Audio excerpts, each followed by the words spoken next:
Now, your primetime local news leader. Fox 22, News at 10. Good evening, everyone. I'm Clay Gorn. And I'm Lindsay Mills. A Corinth business is destroyed after fire rips through the building and upstairs apartment. It happened at a redemption center located at 20 Main Road. The third alarm fire reportedly started at 5 this evening. Crews arrived to find heavy fire blowing through the roof. Gusts of wind fueled the blaze as crews managed to save a nearby home.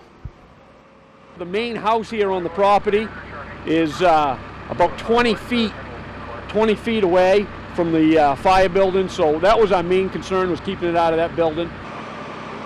The center suffered extensive damage. One person who lived in the apartment is now homeless. Firefighters believe they've pinpointed a cause. They built a building around their outdoor wood boiler, and it was attached to this building, and it started in that building.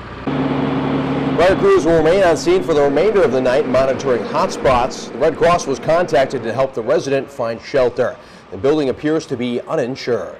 Still no answers tonight as authorities continue to investigate the death of a Reedfield woman. 58-year-old Deborah Barden was found dead in her Main Street home yesterday. An autopsy was scheduled for today, and the state medical examiner's office plans to conduct additional tests. State police say they plan on conducting more interviews as the investigation continues. A Medway couple and their company, McLaughlin's Timber Trucking, Inc., were indicted yesterday by the Penobscot County Grand Jury for allegedly passing off mixed wood as cedar. 55-year-old Ellen McLaughlin and her husband, 56-year-old Jay, are facing 2 counts each of theft by unauthorized taking, theft by deception, and 149 counts each of forgery. The couple allegedly underpaid the owners of a Heartland woodlot by $11,000, then selling the wood for $51,000 more than it was worth. If convicted, they face up to 10 years in prison and fines up to $20,000. The company is fined up to $40,000.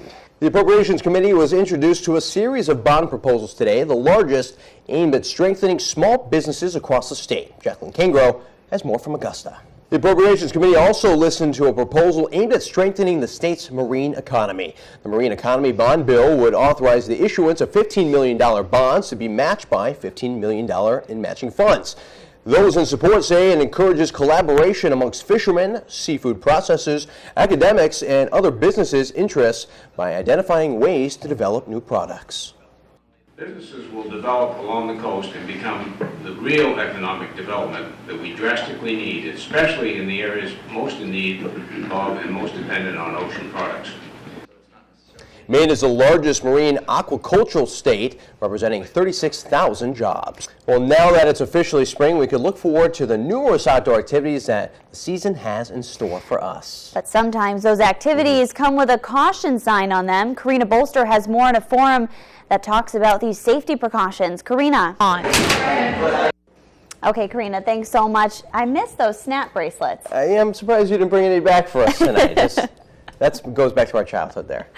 Yeah, sorry, Karina, thanks so much. Cloudy and chilly tonight, rain showers arriving tomorrow. And for more, we turn to meteorologist Bernie Rayno, who's in with a first look at our forecast tonight. Bernie?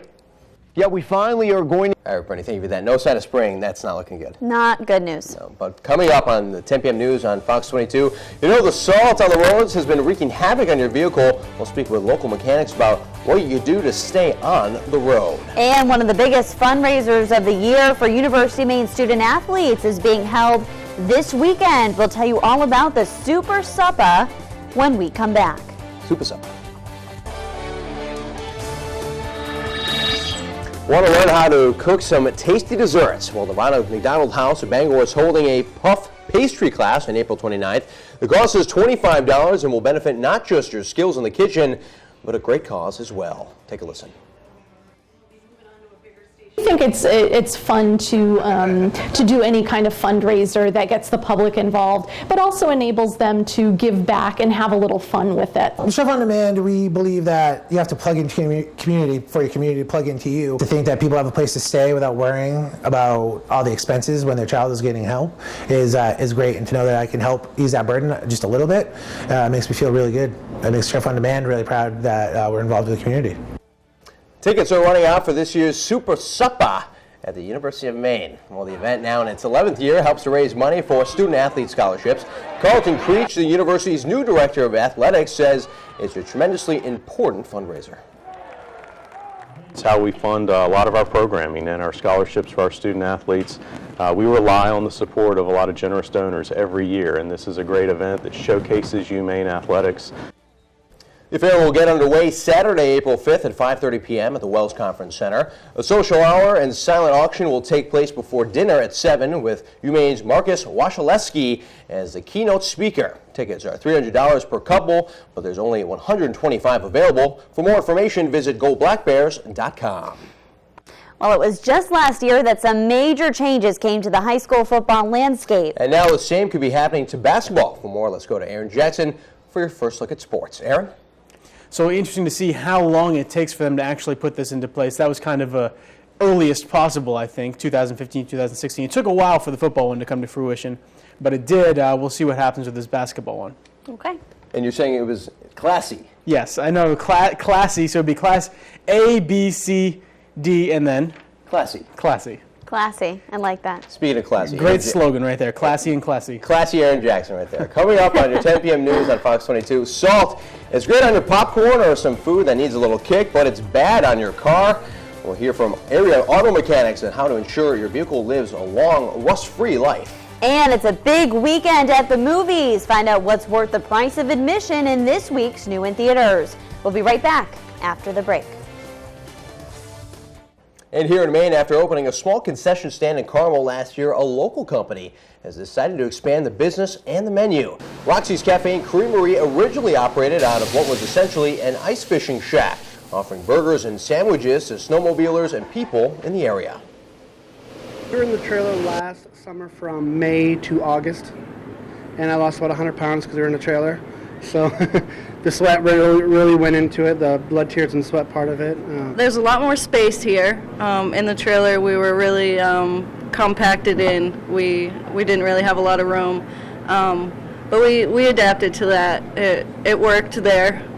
We are happier to have a little more room here. Now they're located in the Herman Business Park, serving a primarily local fare. Roxy's gets its name from the owner's mother.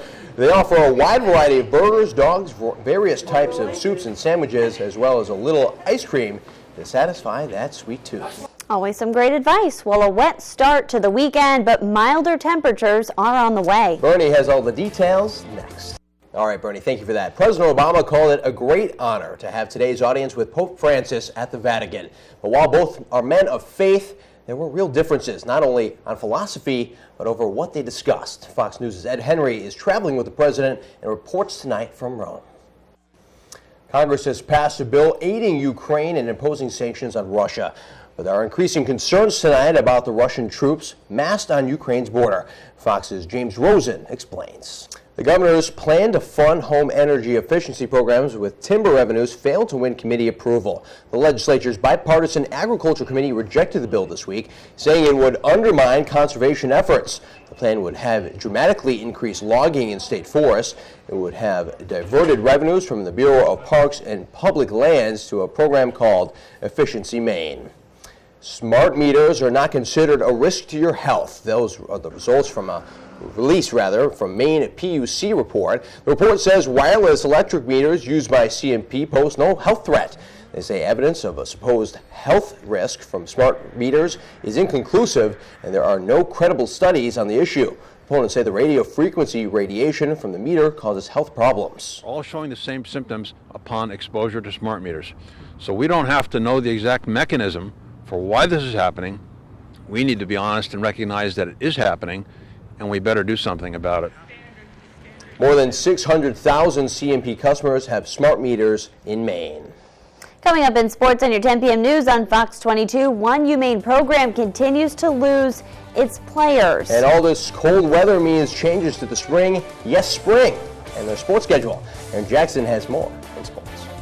The refs eventually notice and say it's a goal. That makes it 3-0. That's your final score, 3-0. The Bruins go on to win. You can't trust anyone from Chicago. He's got a lot of tricks up his sleeve. As a goalie, we were just talking about that. You were taught to do the same thing, move the net a little. I was not taught to do if you were in trouble. But there are some tricks for the trade. I've never seen that one, though. You can trust no one from Chicago. I'm sticking by it. I don't know what you're talking about. We're both from Maine. We'll be right back.